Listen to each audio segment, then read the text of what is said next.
Hi friends, welcome to Amudha Mohanraj kitchen. இன்றைக்கி நம்ம வெத்தலை கஷாயம் எப்படி போடுறதுன்னு பார்ப்போம் வாங்க. அதுக்கு முன்னாடி என்னுடைய சேனலை சப்ஸ்கிரைப் பண்ணாதவங்களாம் சப்ஸ்கிரைப் பண்ணி வச்சுக்கோங்க. பக்கத்தில் இருக்க பெல் ஐக்கானையும் மறந்துடாமல் டச் பண்ணிடுங்க. தேவையான பொருட்கள்: 8 வெத்தலை நல்லா அலசி எடுத்து வச்சுருக்கேன், 1 ஸ்பூன் ஜீரகம், 1/4 ஸ்பூன் மிளகு. 1/4 ஸ்பூன் மிளகுனா நீங்கள் 25 மிளகு வரைக்கும் யூஸ் பண்ணிக்கலாம் கஷாயத்துக்கு. 1 சொம்பு அளவு தண்ணி எடுத்துக்கோங்க. இப்போது செய்முறை எப்படின்னு பார்ப்போம் வாங்க. கஷாயம் போடுறதுக்கு முன்னாடி இந்த வெத்தலையை ஒரு வெத்தலையும் 3ஆக கட் பண்ணி எடுத்துக்கோங்க, பீஸ் பீஸாக. மிளகை பொடியாக நசுக்கி எடுத்துக்கோங்க அம்மியில். மிக்சியில் போட்டுற வேண்டாம், மிளகை அம்மியில் நசுக்கி எடுத்துக்கோங்க. வெத்தலையே 3ஆக கட் பண்ணுறதுக்கு முன்னாடி வெத்தலை காம்பை இந்த மாதிரி கிள்ளி எடுத்துருங்க. கஷாயத்துக்கு தேவையில்லாதது அது. பாருங்கள், வெத்தலையே 3ஆக கட் பண்ணி எடுத்தாச்சு. மிளகையும் பாருங்கள், வெத்தலையை இப்போது 3ஆக கட் பண்ணியாச்சு பீஸ் பீஸாக. மிளகையும் பொடி பொடியாக அம்மியில் நசுக்கி எடுத்தாச்சு. இப்போது கஷாயம் எப்படி போடுறதுன்னு பார்ப்போம் வாங்க. முதல்ல இந்த பாத்திரத்தில் 1 சொம்பு தண்ணி ஆட் பண்ணிக்கோங்க.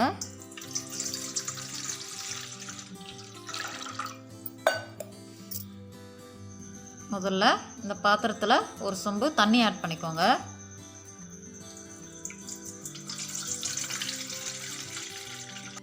பொடியாக நசுக்கி வச்ச மிளகுத்தூளை ஆட் பண்ணிக்கோங்க. அடுத்தது 1 ஸ்பூன் ஜீரகம் ஆட் பண்ணிக்கோங்க. இப்போது லாஸ்ட்டாக கட் பண்ணி வச்ச வெத்தலையை ஆட் பண்ணிக்கோங்க. இப்போது கஷாயத்துக்கு நம்ம 1 சொம்பு தண்ணி ஆட் பண்ணியிருக்கோம். அந்த 1 சொம்பு தண்ணி அரை சொம்பு ஆகிற வரைக்கும் நம்ம இதை சுண்ட விடுவோம். எந்த கஷாயமாக இருந்தாலும் சிம்மில் வச்சு நீங்கள் சுண்ட விடுங்க. அப்போ தான் அதில் இருக்க அந்த சாறுலாம், அந்த இலைகளில் இருக்க சாறுலாம் வந்து கஷாயத்தில் இறங்கி வரும். நீங்கள் அடுப்பை ஹை ஃப்ளேமில் வச்சு கஷாயம் போட்டிங்கன்னா தண்ணி மட்டும்தான் சுண்டிடும். அந்த இலைகள் இருக்க அந்த மருத்துவ குணம்லாம் அந்த தண்ணியில் இறங்காது. அதனால் அடுப்பை வந்து சிம்மில் வச்சு நீங்கள் கஷாயம் போடுங்க. பொறுமையாக அதில் இருக்க அந்த இலைகளில் இருக்க சாரெல்லாம் வந்து பொறுமையாக இறங்கி நமக்கு மருத்துவ குணம் எவ்வளோ இருக்கோ அந்த இலைகளில் அவ்வளோ நமக்கு கிடைக்கும். நம்ம இப்போ அடுப்பு ஆன் பண்ணி கஷாயத்தை சுண்ட விடலாம் வாங்க. பாருங்கள், கஷாயம் நல்லா சுண்டி வந்துட்டுருக்கு. வெத்தலையெல்லாம் பாருங்கள் மேலே மிதந்து வந்துருச்சு. அதை நம்ம கரண்டியால் இப்படி ப்ரெஸ் பண்ணி விடுங்க, அழுத்தி விடுங்க உள்ளே போகிற மாதிரி. அப்போ தான் அந்த தண்ணியில் பட்டு வெத்தலையில் இருக்க சாரெல்லாம் வந்து அந்த தண்ணியில் இறங்கி வரும். அப்பப்போ கொஞ்சம் மிக்ஸ் பண்ணி விடுங்க.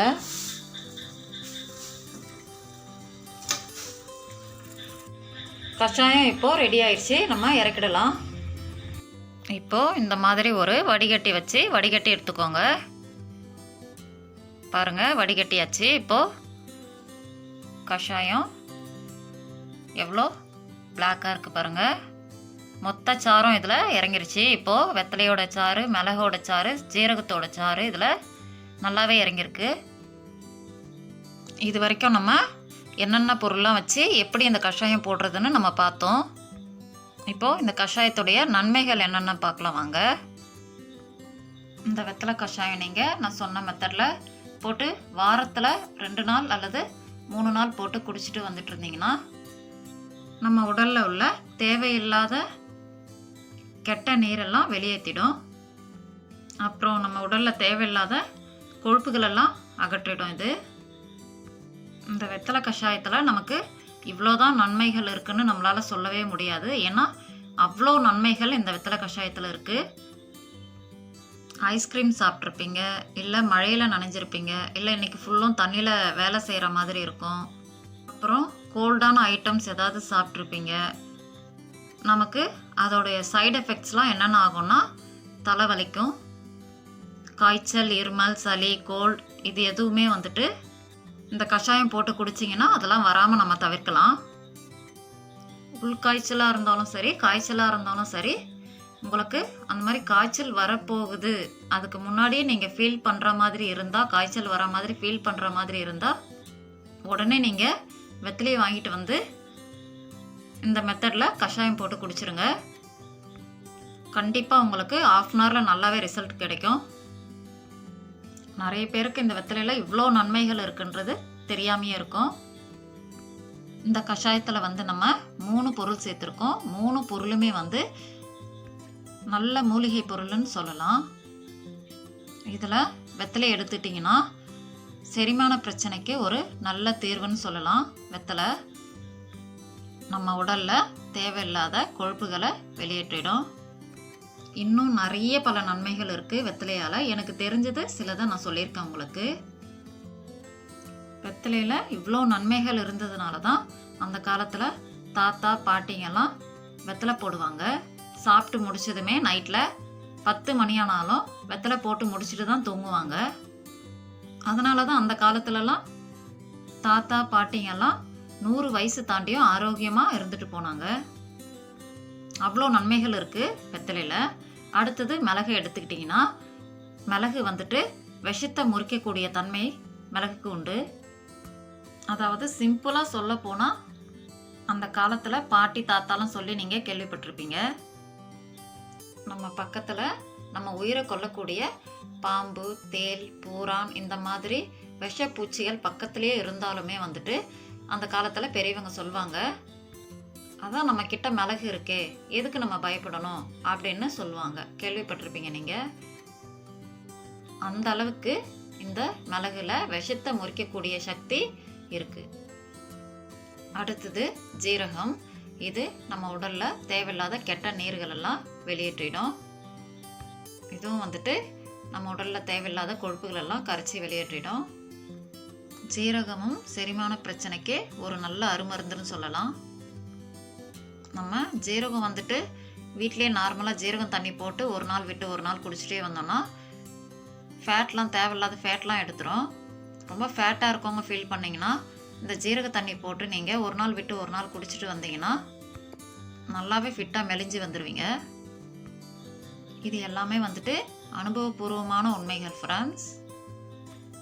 மழையில் நனைஞ்சிட்டு வந்துட்டோ இல்லை ஐஸ்கிரீம் சாப்பிட்டு வந்துட்டோ இந்த கஷாயம் நீங்கள் குடிச்சிட்டு படுத்தீங்கன்னா பயப்பட வேண்டிய அவசியமே உங்களுக்கு இருக்காது. இந்த வெத்தலை கஷாயம் அவ்வளோ ஒரு மிகப்பெரிய அருமருந்துன்னு சொல்லலாம். நம்ம பாருங்கள், இந்த கஷாயம் நீங்கள் எந்த பிரச்சனைக்கெல்லாம் குடிக்கலான்னு கேட்டால் மறுபடியும் நான் சொல்கிறேன். தலைவலி, உள்காய்ச்சல், காய்ச்சல், சளி, இருமல், தும்மல், தேவையில்லாத நீரெல்லாம் வெளியேற்றிடும். கொழுப்பை கரைக்கக்கூடிய சக்தி உண்டு இதுக்கு. உடல் எடை குறைவதற்கு இன்னும் நிறைய பலன்கள் இந்த கஷாயத்தில் இருக்குது. எனக்கு தெரிஞ்சது வரைக்கும் நான் உங்களுக்கு ஷேர் பண்ணியிருக்கேன். இதோடைய அளவு வந்துட்டு சொல்கிறேன், நோட் பண்ணிக்கோங்க. பெரியவங்களுக்கு பார்த்தீங்கன்னா 6 வெத்தலை யூஸ் பண்ணிக்கோங்க. மிளகு வந்துட்டு ஒரு 10 மிளகு யூஸ் பண்ணிக்கோங்க இடித்து. ஜீரகம் வந்துட்டு 1/2 ஸ்பூன் யூஸ் பண்ணிக்கோங்க. தண்ணி வந்துட்டு 1 டம்ளர் தண்ணி வச்சு 1/2 டம்ளர் ஆகிற வரைக்கும் கொதிக்க விட்டு சுண்ட விட்டு வடிகட்டி குடிங்க. சின்ன பிள்ளைங்களுக்கெல்லாம் அதில் பாதி அளவாக 3 வெத்தலை எடுத்துக்கோங்க.